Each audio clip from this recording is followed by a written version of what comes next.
Hi friends, today we will talk about how to fix or how to solve the problem of something went wrong on Tinder app. To know how to fix or how to solve the problem of something went wrong on Tinder app, should just go to settings. In the first you can go to apps and you can click on Tinder. Then you can click on first stop and you can click OK. After that you'll enter to the window of storage.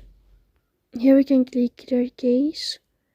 Don't click clear detail because that can cause you errors or you can delete your account.